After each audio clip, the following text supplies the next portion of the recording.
Ocean gate की Titan submarine ने अपना सफर कनाडा के सेंट जॉन पोर्ट से शुरू किया।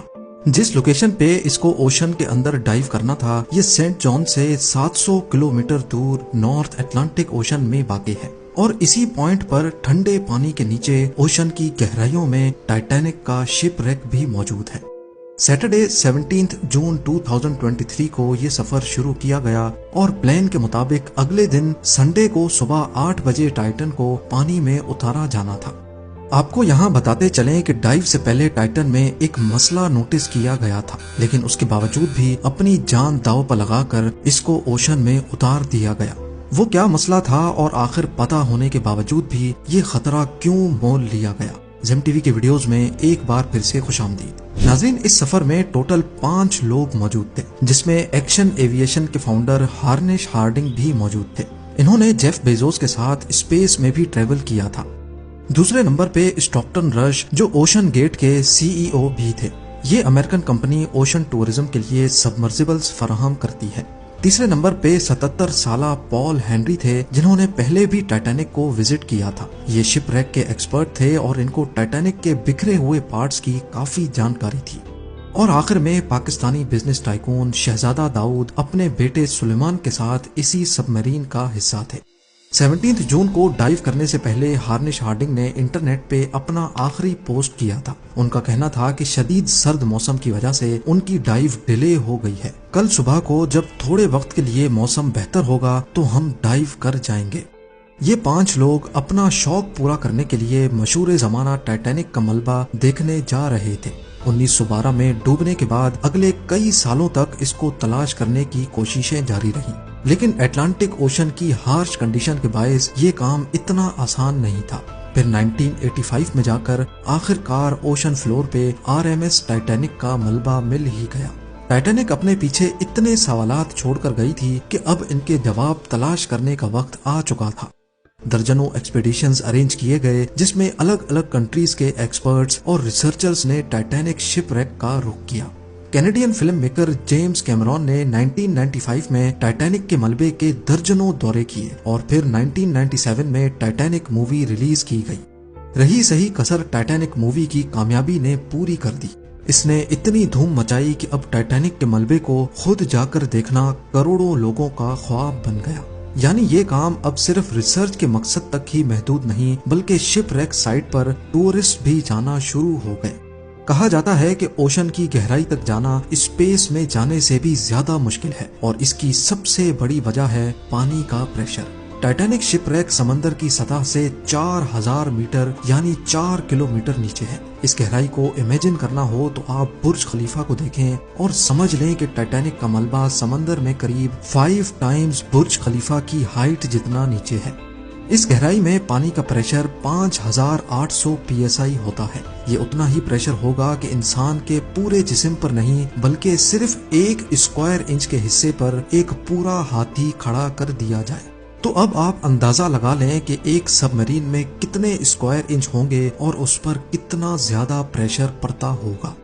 खैर, संडे 18 जून 2023 दोपहर को 12 बजे सबमरीन का सफर स्टार्ट हुआ। नॉर्मली टाइटैनिक तक पहुंचने में 2 घंटे लगते हैं, लेकिन 1 घंटे 45 मिनटों के बाद ही मदरशिप पोलर प्रिंस, जो के ऊपर वेट कर रही थी, उनका सबमरीन से राब्ता टूट गया।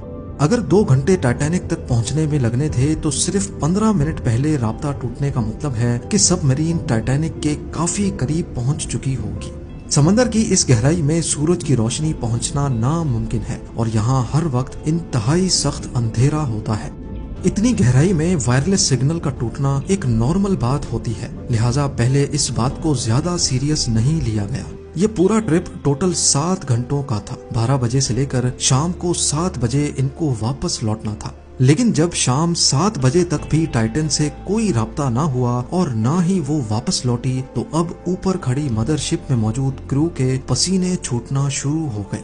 Canadian research vessel polar Prince ने टाइटन की तलाश शुरू कर दी। 9:40 पे उन्होंने US कोस्ट गार्ड से राब्ता करके मदद तलब की। अगले दिन मंडे को US और कैनेडियन शिप्स और प्लेन्स ने पूरे एरिया में एक प्रॉपर सर्च ऑपरेशन शुरू कर दिया। उन्होंने सिर्फ समंदर की सतह पर ही नहीं बल्कि सोनार स्कैनिंग की मदद से पानी के अंदर भी अपनी तलाश जारी रखी। इस एरिया में जो कमर्शियल वेसल्स थी उनको भी ऑर्डर दे दिया गया कि वो अपनी आंखें खुली रखें। अगले 2 दिनों तक ये तलाश जारी रही, लेकिन टाइटन का कोई अता पता ना चल सका। लेकिन फिर एक उम्मीद की किरण नजर आई। वेडनेसडे 21 जून को सुबह 6 बजे सर्च टीम को पानी की गहराइयों में से कुछ आवाजें सुनाई दी। ये आवाजें अंडर वाटर रेडार्स की मदद से सुनी गई थी। फौरन आरओवीज को आवाज की डायरेक्शन में भेजा गया, लेकिन इस बार भी टाइटन की कोई खबर ना मिली। अब टाइटन को हमेशा हमेशा के लिए खो देने का डर बढ़ता जा रहा था, क्योंकि सबमरीन में जितना ऑक्सीजन था वो सिर्फ 96 घंटे या फिर 4 दिनों तक का था, और इस वक्त तक 4 में से 3 दिन गुजर चुके थे। लेकिन यूएस, कनाडा और फ्रांस की सर्च टीम्स ने हिम्मत नहीं हारी। थर्सडे 22 जून को दोपहर 12 बजे आरओवीज को टाइटैनिक के मलबे के पास भेजा गया। वहां पहुंचकर जो देखा गया वो वाकई दिल दहला देने वाला मंजर था। 3:48 PM पर आरओवी जो कि टाइटैनिक के मलबे के पास पहुंच चुकी थी, उसने टाइटन की दुम का एक हिस्सा टाइटैनिक से सिर्फ 1600 फीट दूर पड़ा हुआ देखा। जो देखने गई थी टाइटैनिक के मलबे को, अब उसका मलबा ही पूरी दुनिया में हेडलाइंस बन गया। इसका सिर्फ एक ही मतलब है कि सबमरीन पानी का प्रेशर बर्दाश्त ना कर सकी और समंदर की गहराइयों में ही फट गई। इस खबर ने पूरी दुनिया में जैसे हलचल सी मचा दी। ओशन गेट की सेफ्टी पर कई सवाल खड़े किए जाने लगे। ओशन गेट के सीईओ स्टॉकटन रश, जो कि खुद इस वाक़े में अपनी जान गंवा बैठे हैं, उन्होंने 2021 में कहा था कि वो जानते हैं कि उन्होंने टाइटन को बनाते वक्त कुछ रूल्स तोड़े हैं, क्योंकि उन्होंने टाइटन को स्टील से नहीं बल्कि एविएशन ग्रेड कार्बन फाइबर से बनाया है। पर वो इस इंडस्ट्री में कुछ नई इनोवेशंस करना चाहते थे, तभी स्टील को रिप्लेस करके कार्बन फाइबर का इस्तेमाल किया गया था। पहली बार लॉन्च से पहले टाइटन को 5000 से 10,000 PSI के प्रेशर पे टेस्ट भी किया गया, जिसमें वो पास हो गई थी। पर एक्सपर्ट्स का मानना है कि ओशन के अंदर हजारों किस्म की ताकतें सबमरीन पर पड़ती हैं, जिसमें न सिर्फ प्रेशर बल्कि पानी का बहाव भी होता है, जो कि लहरों की वजह से पैदा होता है। इसके अलावा अंधेरे की वजह से ये भी हो सकता है कि कोई भारी पत्थर या फिर समंदरी मखलूक सबमरीन से टकराई हो। कुछ भी हो, टाइटन की तबाही की एक वजह तो इसका कार्बन फाइबर का हल था, लेकिन दूसरी वजह इसमें पहले से मौजूद क्रैक्स भी थे। जी हाँ, टाइटन सबमरीन 2019 में कार्ल स्टैनले नामी एक बिजनेसमैन को भी लेके गई थी, और उस वक्त भी उसको ओशन गेट के सीईओ ही ऑपरेट कर रहे थे।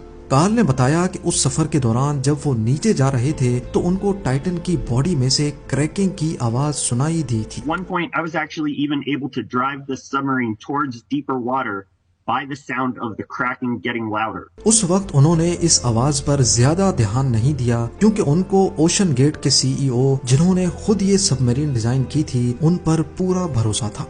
लेकिन इस हादसे के बाद उन्होंने CNN को बताया कि शायद वो आवाज इस बात की वार्निंग थी कि टाइटन की बॉडी पानी का प्रेशर बर्दाश्त नहीं कर पा रही। अगर ये बात सच है तो इसमें कोई शक नहीं कि टाइटन की बॉडी में क्रैक्स पड़ना पहले से शुरू हो गए थे। 2018 में ओशन गेट के एक एग्जीक्यूटिव ने टाइटन की कार्बन फाइबर बॉडी के खिलाफ आवाज उठाई थी। उनका कहना था कि ये मसला सबमरीन के फटने से सिर्फ चंद मिली सेकेंड्स पहले पता पड़ेगा, और हकीकत में भी ऐसा ही हुआ। जिस गहराई में टाइटन फटी है, एक्सपर्ट्स का कहना है कि उसको फटने में सिर्फ 0.3 सेकेंड्स लगे होंगे। उम्मीद है जेम टीवी की ये वीडियो भी आप लोग भरपूर लाइक और शेयर करेंगे। आप लोगों के प्यार भरे कमेंट्स का बेहद शुक्रिया। मिलते हैं अगली शानदार वीडियो में।